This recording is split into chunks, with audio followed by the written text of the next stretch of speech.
What's going on, people? Welcome to the LV Live Show. I'm LV Live. Please hit that like, share, subscribe button. Once again, I want to thank all the new subscribers who have come by to my channel.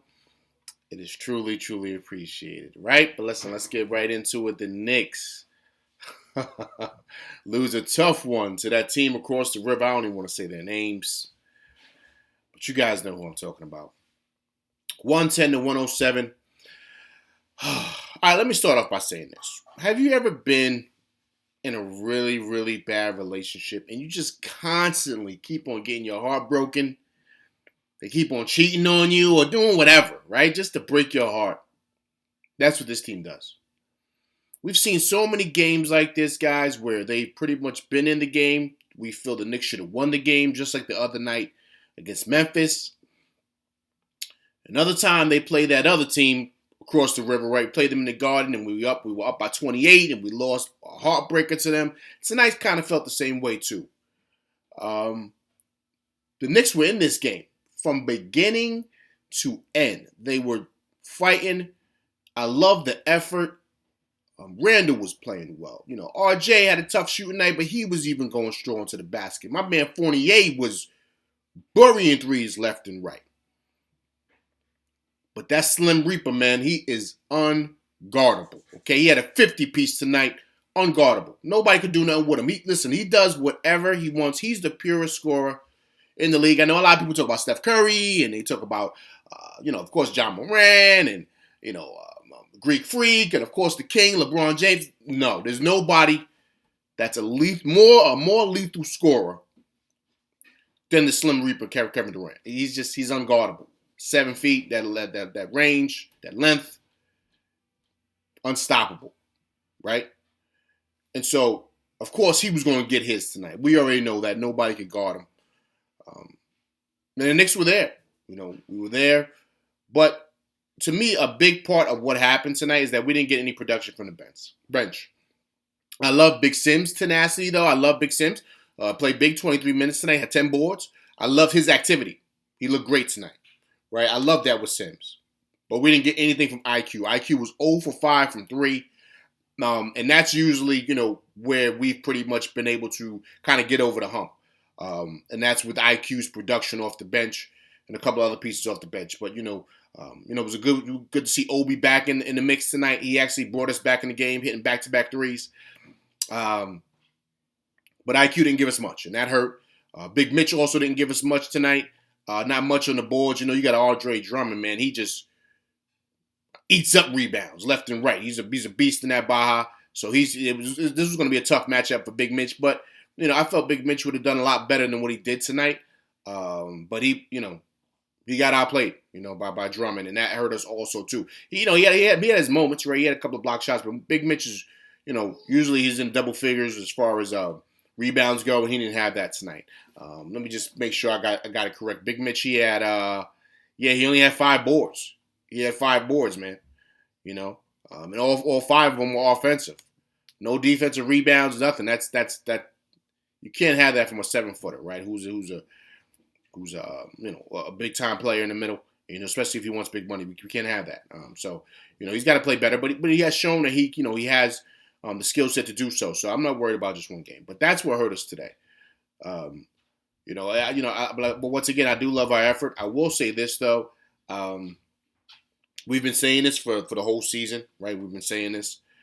But, we really have to start really looking at leadership. We have to. Because when teams are like this and they're kind of close to winning, but they can't just get over the hump, you can't throw away the whole team, right? So you got to look at, leadership. You got to look at the coach. You got to look at that because there's something that's holding us back from getting over that hump, right? To where we can't pull out these games. There's something. And so now you got to look at, are guys able to, are they responding well to Tibbs as far as coming down the clutch, having good plays picked out, knowing how to be offensively ready and motivated and closing out games, right? Like, being able to make the right decisions with the pill. That comes all to coaching. Because we're in these games. We are. So, something's missing.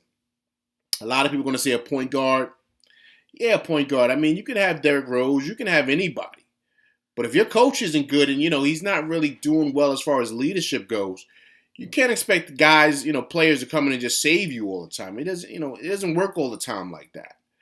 So, you know, we can't expect, Kevin Durant to be coming through the door to help the Knicks. You can't expect LeBron James to come through the door, because those are the players that you need to come through and kind of say, all right, it doesn't matter who the coach is, we're going to get ours, and we're going to put the team on our back. There's not many players like that in this league. There's a handful of them, so it's not a lot of them. So whoever you bring in here in the offseason, or whoever gets drafted here, they have to be guided in the right direction to where you're able to close out games and you know how to win games and you have good preparation. All those things, right? That plays a major role as far as how a team executes down the stretch, right? So, and that's something the Knicks have struggled with all season, because this is this game right here, and the game that happened in Phoenix, the game that happened in Memphis, that's a break. That's the exact what the season has been for the Knicks. They've been in these games, but they can't close it out. We try to blame it on the players. We try to blame it on Randall. Randall was solid today. He has turnovers as usual, right? But why does he get all these turnovers? Because the coach is having him think that he's Kevin Durant or LeBron James, and he's not. He's not that type of player. So, right? So, once again, it's guidance, it's leadership, it's all these things. So that, to me, that's really what has hurt the Knicks throughout the season. And this is a perfect game to show exactly, just another heartbreaking loss, right? But it's been like that all season, because the Knicks have pretty much been in a lot of these games. They just don't know how to close it out, right? So, yeah, man, it's a tough one. So we'll see going forward how the Knicks pan out. Who do we have coming up next? Let me just do a double check, make sure.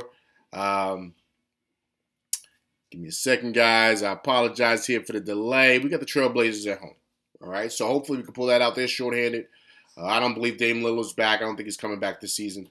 So that should be an easy victory. But remember, it was supposed to be an easy victory in Portland a couple of weeks ago, and we lost that game, right? So, hopefully we can get motivated and come out and take care of Portland. All right.